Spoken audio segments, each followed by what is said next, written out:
दीपक देता है रोशनी फैलाने की प्रेरणा, फलदायी वृक्ष देता है देने की प्रेरणा, मधुबन देता है महकते रहने की प्रेरणा, महान व्यक्ति देते हैं जीवन जीने की प्रेरणा।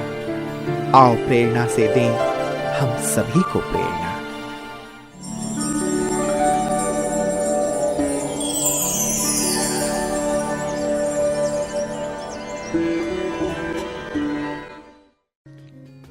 मिर्जापुर भारत के उत्तर प्रदेश राज्य का जिला मुख्यालय है।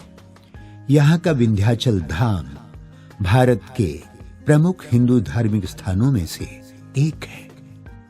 मिर्जापुर ब्रह्मा कुमारी ईश्वरीय विश्वविद्यालय के मुख्य संचालिका हैं राजयोगिनी बिंदु दीदी जी। आपका जन्म 1975 में पोखरा नेपाल में हुआ है। बचपन से ही आपकी समाज सेवा, खेल कूद आदि में विशेष रुचि रही है। आप ईमानदारी, सत्यता, सहयोग, स्नेह आदि दिव्य गुणों से परिपूर्ण आत्मा है। आपको मात्र 4 साल की उम्र में ही माता पिता के साथ 1979 में ईश्वरीय ज्ञान की प्राप्ति हुई और 1989 में अव्यक्त बाप दादा से ईश्वरीय मिलन मनाया। 1990 में आपने अपना जीवन परमात्मा की सेवा में समर्पित कर दिया। तब से आपने नेपाल के बुटवल और यूपी के भदोही, बनारस आदि सेवा स्थानों पर सेवाएं देते हुए 2001 से मिर्जापुर में अपनी ईश्वरीय सेवाएं प्रदान कर रही हैं। जन जन को ईश्वरीय संदेश देते हुए आपने अनेक कार्यक्रम आयोजित किए। दीदी जी के नेतृत्व में 500 से भी अधिक विद्यार्थी ज्ञान योग से अपने जीवन को भरपूर कर रहे हैं।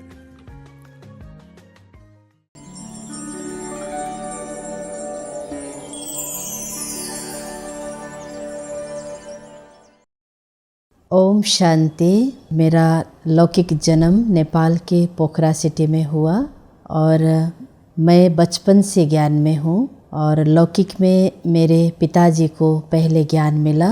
हमारे रिलेशन में एक धर्मराज अंकल थे, उनके द्वारा, और पिताजी बहुत भक्ति भावना के थे और जब उनको ये ज्ञान मिला तो वो बहुत प्रभावित हुए और घर में आकर उन्होंने सुनाया। उस समय हम बहुत ही छोटे थे तो पिताजी ने बहुत अच्छी प्रेरणा ली और अपने घर में गीता पाठशाला खोला, क्योंकि जो सेंटर था उस सेंटर से 10 किलोमीटर की दूरी पर हमारा घर था गांव का, और वहाँ पर पिताजी ने गीता पाठशाला खोला। तो जब जीवन में कोई नई चीज़ आती है और बचपन हो तो वहाँ बहुत ही अच्छी फीलिंग होती है, जो मैंने अपने बचपन में महसूस किया। और पिताजी ने अपने लिए कमरा बनाया था, लेकिन हमारे जोन के भाई साहब थे, उन्होंने प्रेरणा दिया कि तुम इसमें गीता पाठशाला खोलो।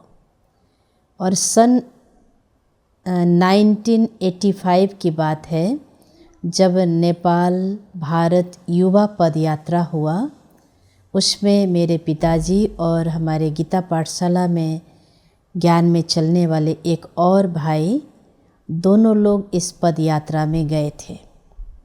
वहाँ से जब लौट कर आए तो इतना खुश थे, उनकी खुशी को देखकर मुझे लगा कि आखिर ये खुशी कहाँ से मिल रही है इतने, क्योंकि मेरे पिताजी स्वभाव के बहुत कड़े हैं, टाइट हैं, लेकिन इतना सरल और इतना खुश देखकर हमें खुशी हुई। जब वहाँ से वापस आए तो हमारे गीता पाठशाला में सारी दीदियाँ आए, सारे भाई बहने, ब्रह्मा भोजन हुआ और सभी खूब खुशी में नाच रहे थे उसी गीता पाठशाला के कमरे में। जब ये चीज़ें मुझे बड़ा प्रभावित किया और उसमें एक गीत बजा, जिस गीत पर हम सभी लोग डांस कर रहे थे, वो गीत था आने वाले कल की तुम तकदीर हो। ये गीत मुझे बड़ा प्रभावित किया और मुझे उसी समय लगा कि अब मेरा जो जीवन है ज़रूर कोई अच्छा मेरे जीवन में होने वाला है।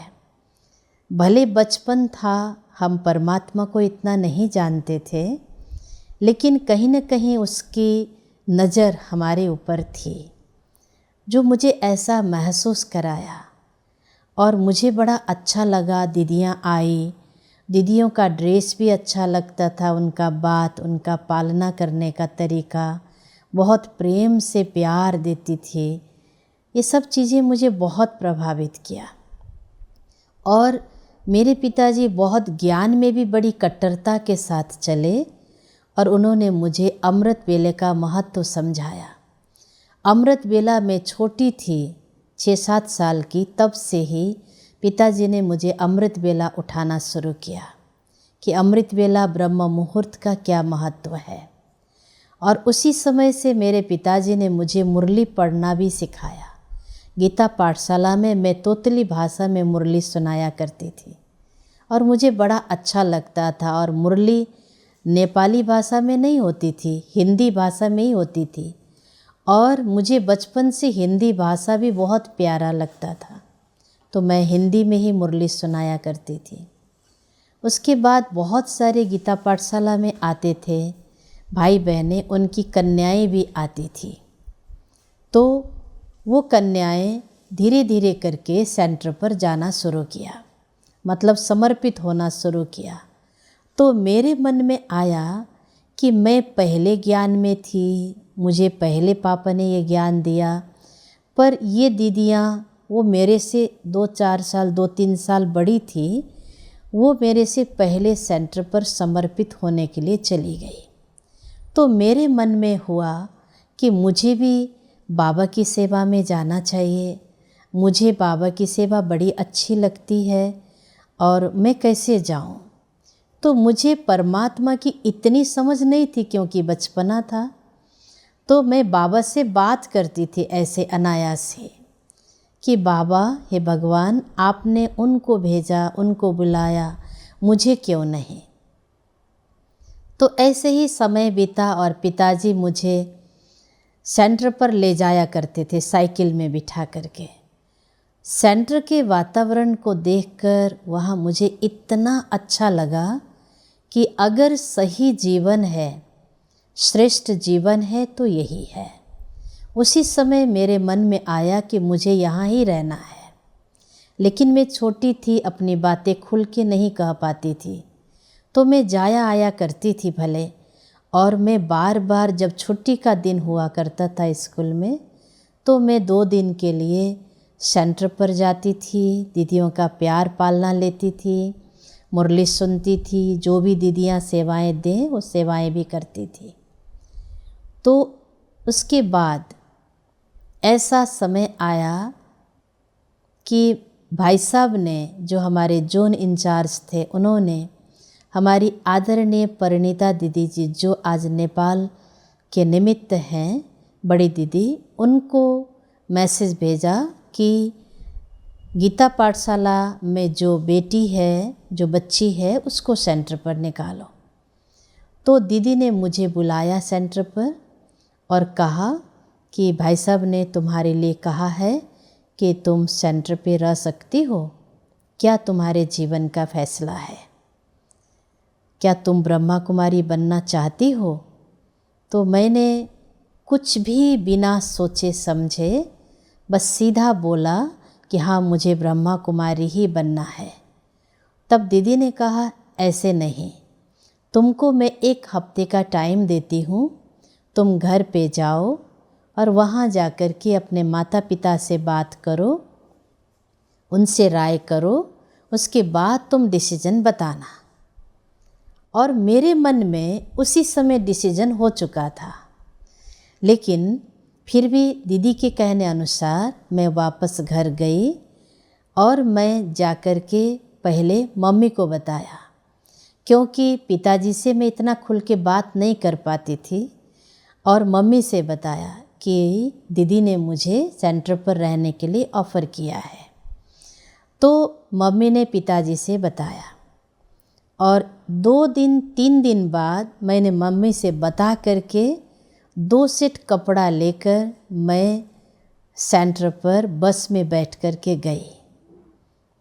मैं वहाँ जाने के बाद मुझे अंदर अंदर डर भी लग रहा था, क्योंकि मेरे पिताजी चाहते थे कि मैं अच्छे से पढ़ाई करूं, और मैं उस समय हाई स्कूल में पढ़ रही थी।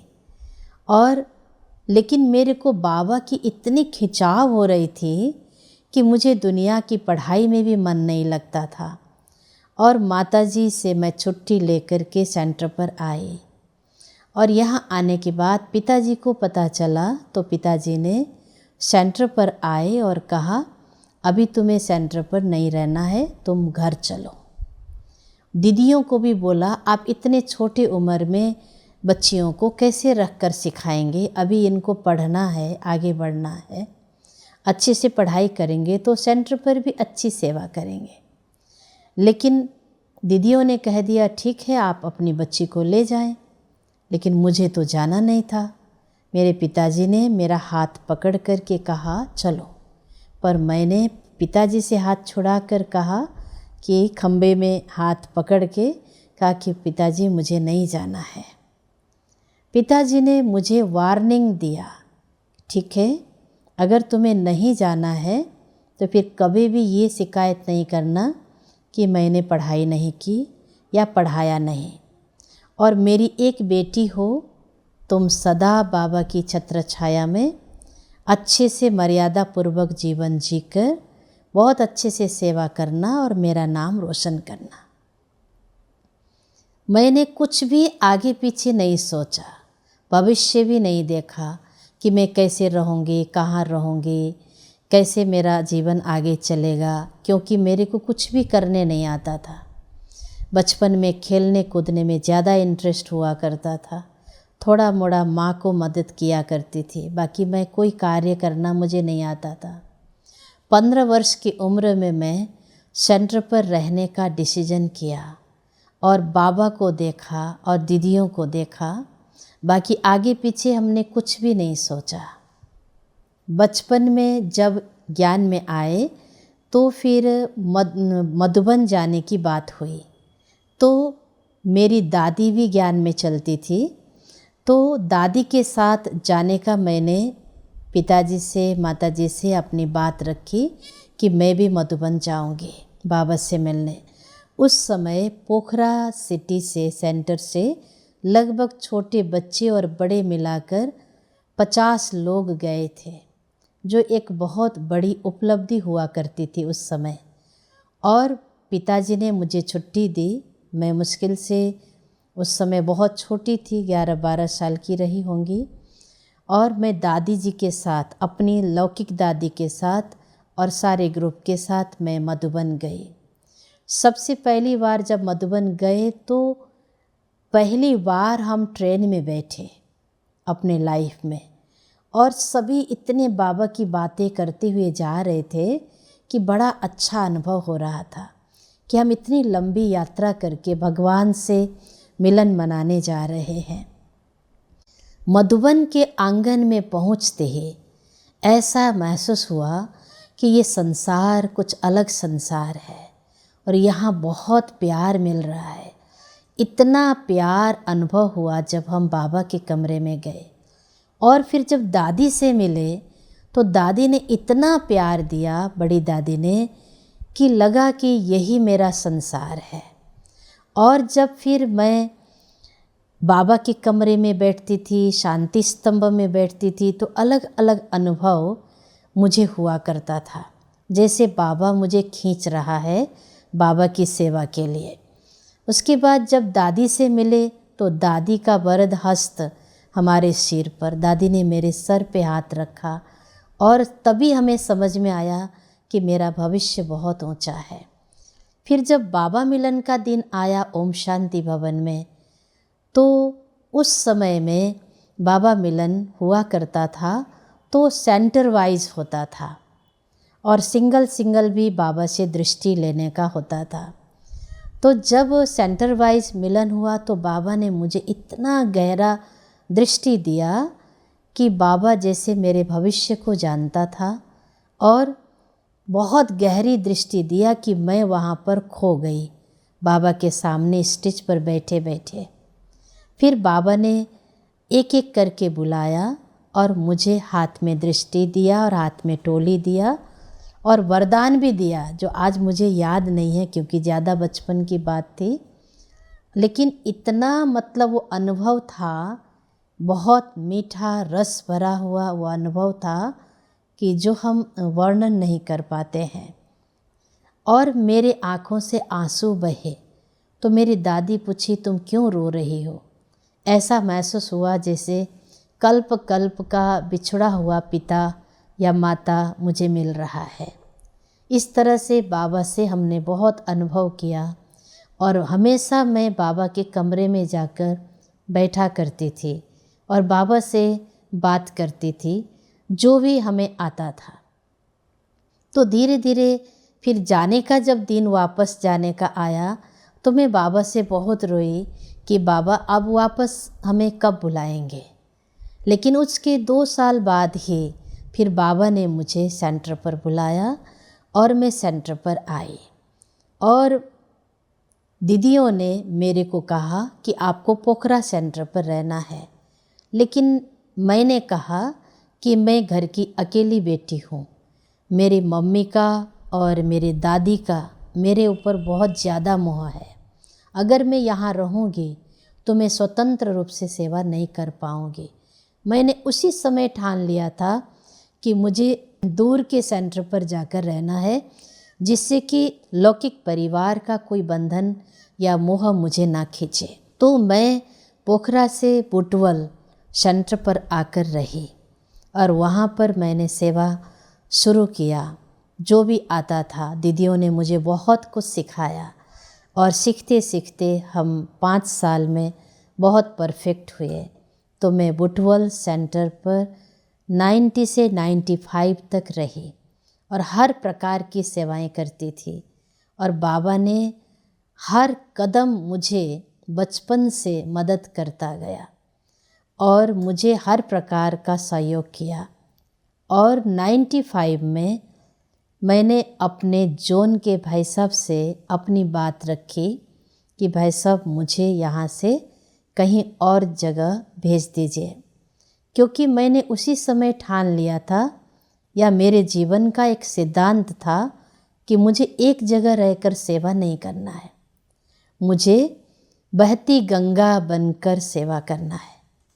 तो भाई साहब से जब मैंने कहा तो भाई साहब ने कहा, नहीं, अभी ये दीदी नई आई है, इनको आपसे बहुत कुछ जानना है, यहाँ के भाई बहनों के विषय में, सेंटर के विषय में, इसलिए आप नहीं हट सकते। 3-4 बार मैंने भाई साहब से रिक्वेस्ट करने के बाद भाई साहब ने स्वीकार किया। उन्होंने पूछा कि आप कहाँ जाना चाहती हो?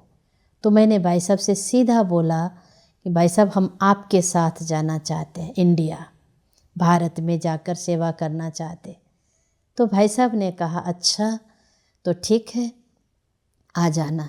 तो पांडव भवन में योग भट्टी होना था 95 में। तो 13 जून को हमने बुटवल सेंटर से निकल करके बनारस आए। फिर भदोई में हम 2.5 साल रहे। तब भाई साहब ने शरीर छोड़ा तो हमारी आदरणीय बड़ी दीदी जी के द्वारा मैं वहाँ से ट्रांसफ़र होकर के अंबेडकर नगर में गई। अब इतनी कम उम्र में मेरे को दीदी ने, बाबा ने क्या विश्वास रखकर मुझे सेंटर दिया।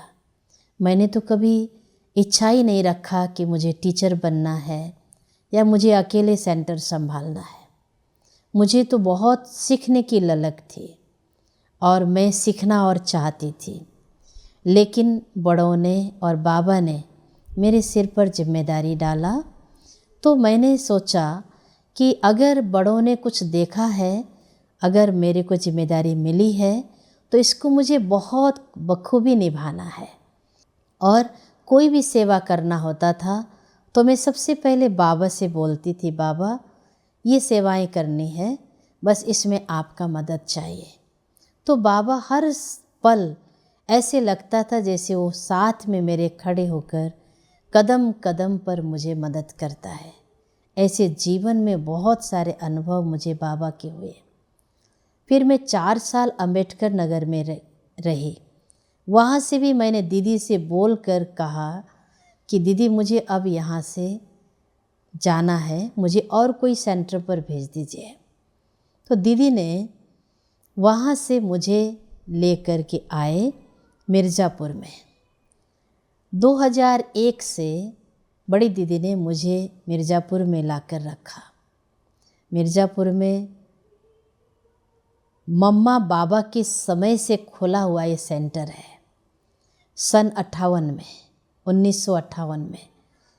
और जब दीदी ने यहाँ पर लेकर आए तो हम अनुभव भी कम था मुझे और सेंटर संभालने का, और मैं एज में भी बहुत छोटी थी।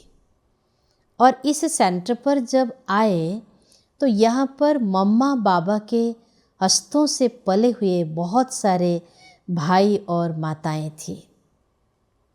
मुझे लगा कि इन भाई बहनों की पालना मैं कैसे कर पाऊँगी, जो डायरेक्ट मम्मा बाबा के हस्तों से पले हैं। मैं इस छोटी सी उम्र में, इस छोटी सी बच्ची के रूप में इनके पास हूँ, इनकी पालना मैं कैसे कर पाऊँगी। मेरे मन में ये बार बार आ रहा था।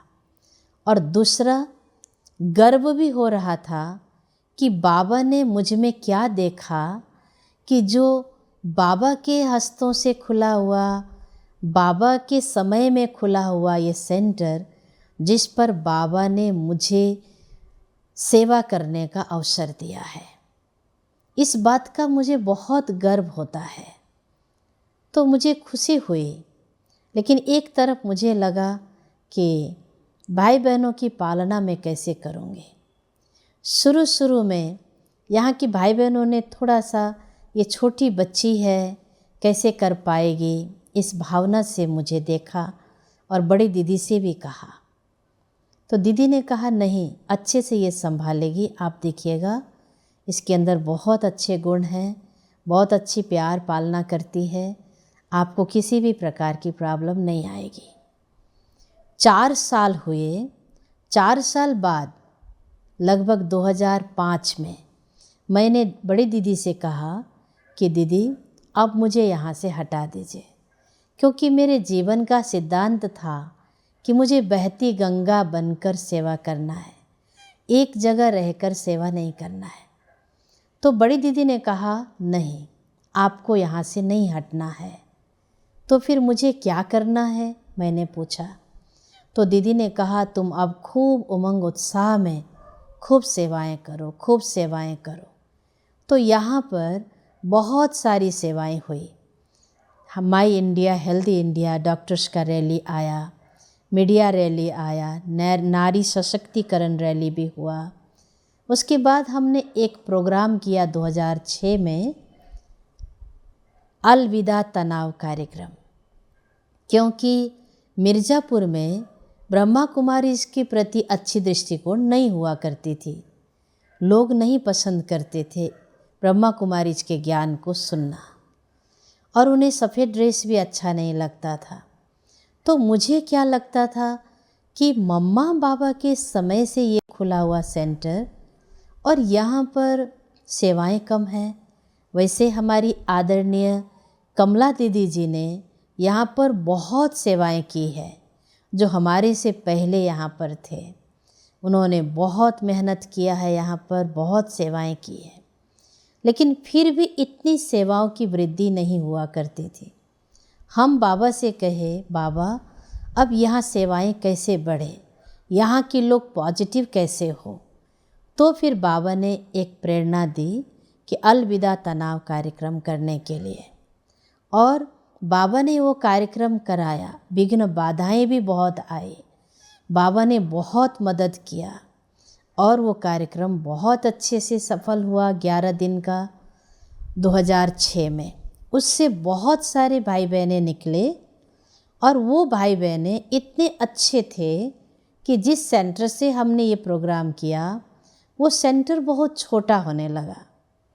तो फिर 2006 में हमने ये सेंटर का ज़मीन खरीदा, जिसका नाम है प्रभु उपहार भवन, जो बाबा ने दिया हुआ नाम है आदरणीय बड़ी दीदी जी के द्वारा।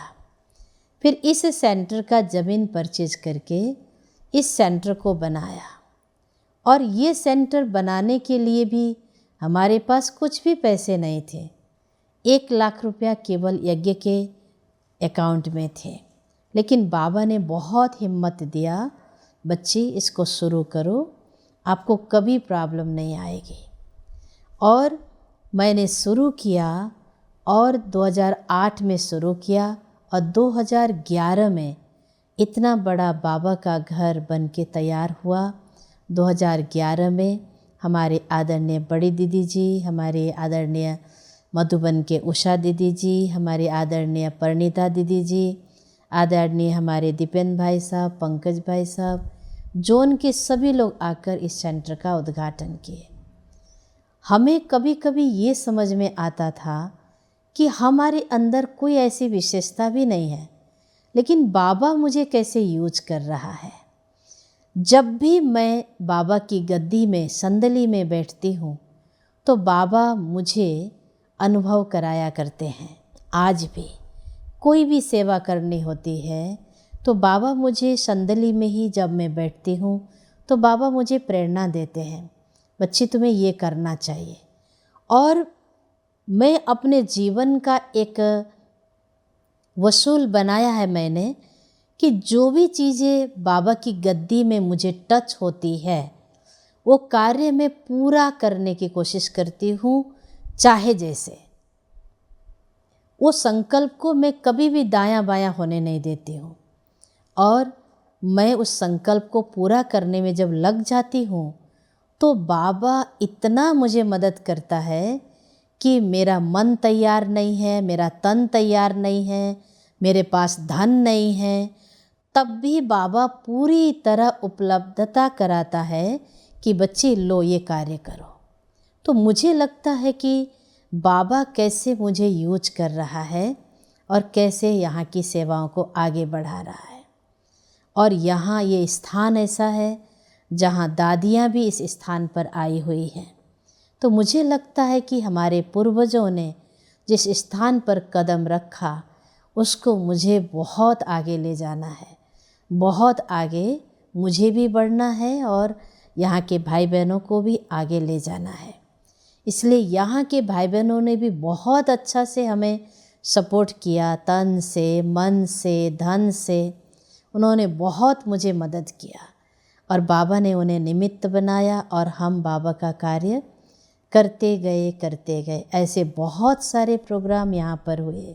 अभी हम समय को देखते हुए वैसे यहाँ पर इतनी सेवाएं हैं, लगभग 8 सेंटर हैं और स्टाफ भी हमारे पास 20-22 लोग हैं, लेकिन सेवाएं इतनी ज़्यादा होती हुई भी मैं अभी इस बात पर फोकस कर रही हूँ कि कुछ भी हो मुझे डिस्टर्ब नहीं होना है।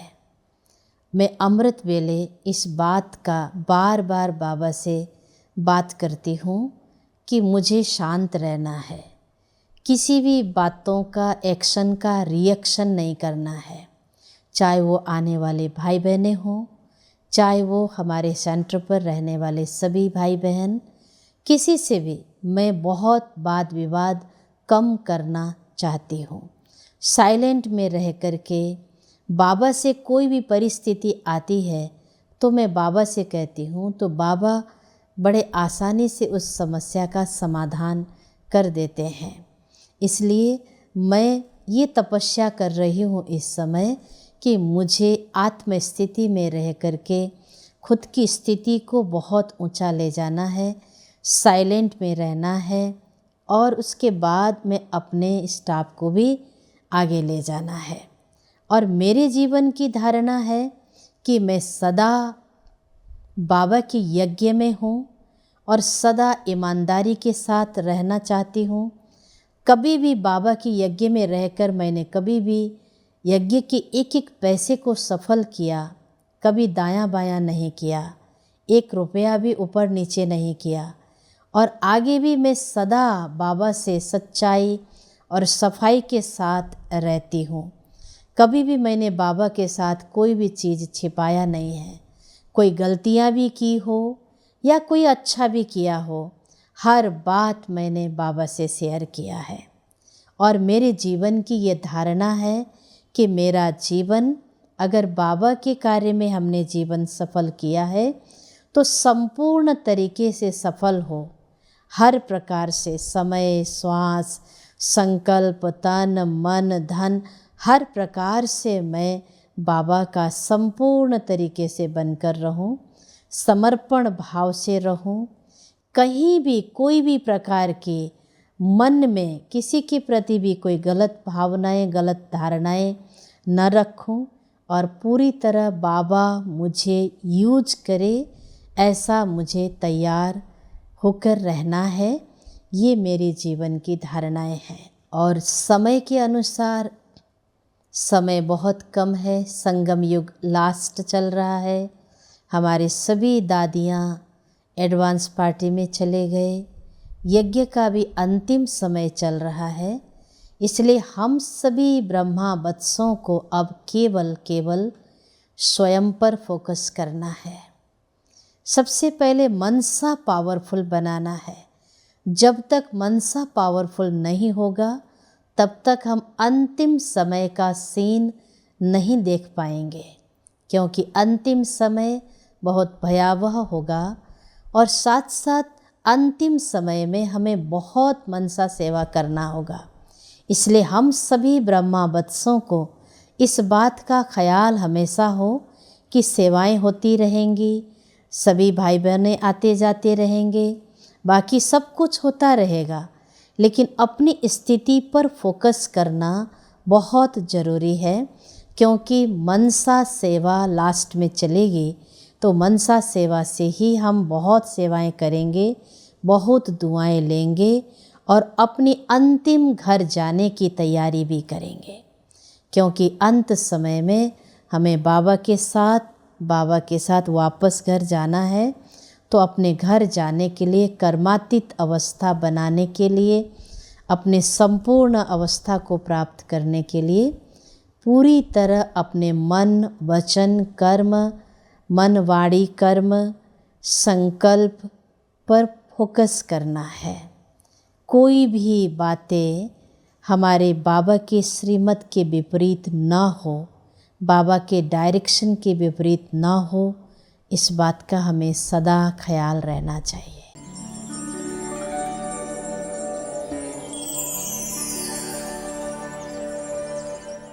दीदी से मुझे बहुत प्रेरणा मिलती है। मुझे ब्रह्मा कुमारी बनने में दीदी ने बहुत मदद किया और मुझे बहुत प्रेरणा दिया। जब कभी भी मैं थक हार जाती हूँ, दीदी के दृष्टि से ही बहुत एनर्जी फील करती हूँ। दीदी के प्रेरणा से ही मुझे बहुत महीन सेवा करने की विधि भी दीदी ने मुझे सिखाया। दीदी बहुत रहमदिल हैं और बहुत दयालु भी हैं, बहुत कर्मठी भी हैं। दीदी के अंग संग रहकर मुझे बहुत अच्छा लगता है, बहुत शक्ति फील होती है। दीदी की बहुत सारी विशेषताएं हैं, लेकिन मुझे ख़ास कुछ विशेषताएं अच्छी लगती हैं जो दीदी समय की बहुत परफेक्ट हैं। जब किसी सेवाओं में जाना होता है तो दीदी समय पर पहुंच जाते हैं और ये विशेषता बहुत अच्छी लगती है। और किसी में ही ये विशेषताएं होती हैं, समय से पहले पहुंच जाना, कार्य करना। दीदी के अंदर बहुत ढेर सारी विशेषताएं हैं। जैसे कि अगर हम देखें तो दीदी एक अथक सेवाधारी हैं, क्योंकि मैंने अपने जीवन में देखा है कि चाहे छोटा प्रोग्राम होता था, चाहे बड़ा प्रोग्राम होता था, और दीदी को कई शारीरिक प्रॉब्लम भी अगर आ भी जाते थे, लेकिन दीदी उस प्रोग्राम को बहुत ही उमंग, उत्साह से और अथक ढंग से उसको करती थी। दीदी वास्तव में संकल्पों की धनी है। वो इनका पावरफुल संकल्प इतना ज़्यादा रहता था कि कोई भी असंभव कार्य को इस तरीके से वो संभव करके दिखाती थी कि लगता था जैसे मक्खन से बाल निकालना। हम जब ज्ञान में आए शुरू में 2014 में, तो हमें ज्ञान का खोज तो शुरू से था ही। तो यहाँ आकर के ब्रह्मा कुमारीज में हमारा वो जो सारा जिज्ञासा था वो पूरा हो गया। और जैसे ही हम बिंदु दीदी जी से मिले तो उनसे बहुत ही ज़्यादा प्रभावित हुए, उनसे बहुत ही सीखने को मिला। जब हम रेगुलर क्लास करने लगे तो उस समय काफ़ी छोटे थे, तो दीदी हमें बहुत कुछ सिखाती थी, छोटी छोटी चीज़ों को भी, कि कैसे सेवा करना है। और उस टाइम तो हम मतलब स्टेट भी नहीं खेले थे, तो हम जब उस टाइम खेलना शुरू किए तो दीदी हमेशा मोटिवेट भी करती थी कि आपको कैसे आगे बढ़ना है। तो ज्ञान योग में काफ़ी बोलती थी कि खूब अच्छे से योग किया करो, तो आपका जो भी गेम है तो उसमें भी आप आगे बढ़ेंगे। दीदी जी हमें बहुत प्यार करते थे, टोली खिलाते थे, और यदि हम कभी भोजन करने समय पहुंच जाए तो दीदी जी हमें अपनी थाली में भोजन भी कराते थे। अपनी लौकिक माँ के साथ साथ मैंने अलौकिक माँ की भी पालना पाई है। ऐसे मात्सल्य प्यार पालना के साथ मैं बड़ी हुई।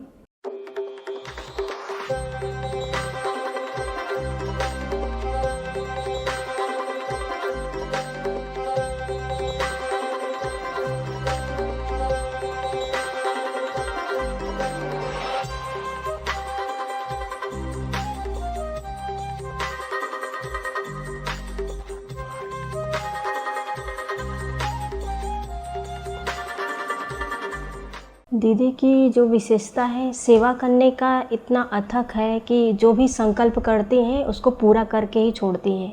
छोटा बड़ा नहीं देखती हैं, एक्टिव होकर चाहे बुखार हो सर्दी हो अच्छे से सेवा करती हैं, और हम लोग को भी उमंग उत्साह भरती हैं करने के लिए।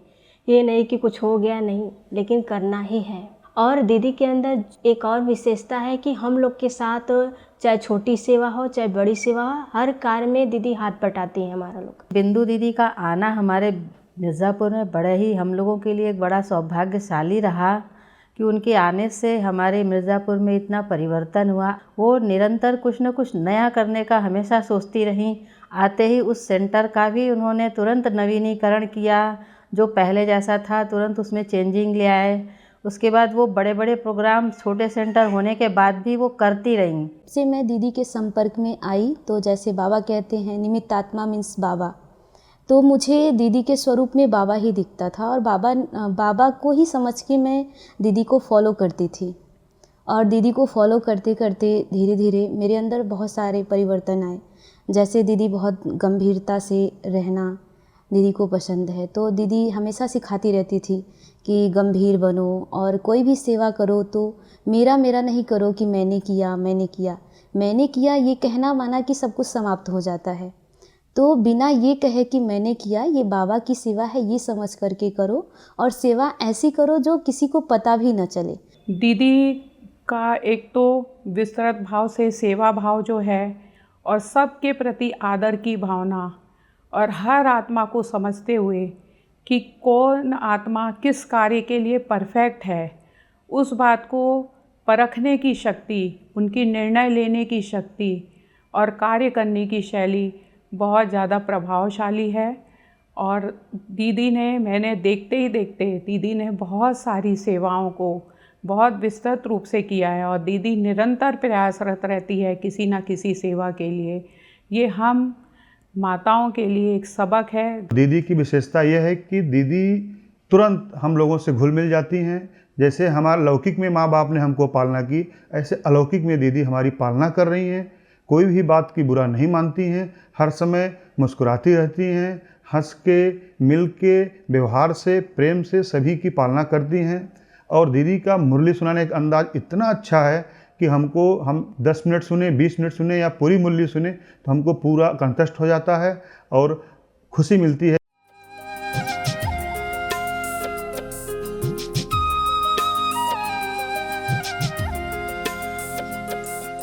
धरती पर आकर बाबा,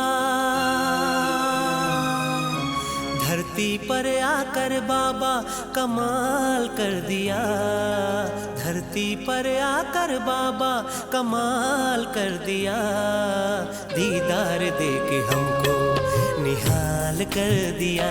हाँ, दीदार दे के हमको निहाल कर दिया। धरती पर आकर बाबा कमाल कर दिया, धरती पर आकर बाबा कमाल कर दिया। दीदार दे के हमको निहाल कर दिया। हाँ, दीदार दे के हमको निहाल कर दिया। धरती पर आकर बाबा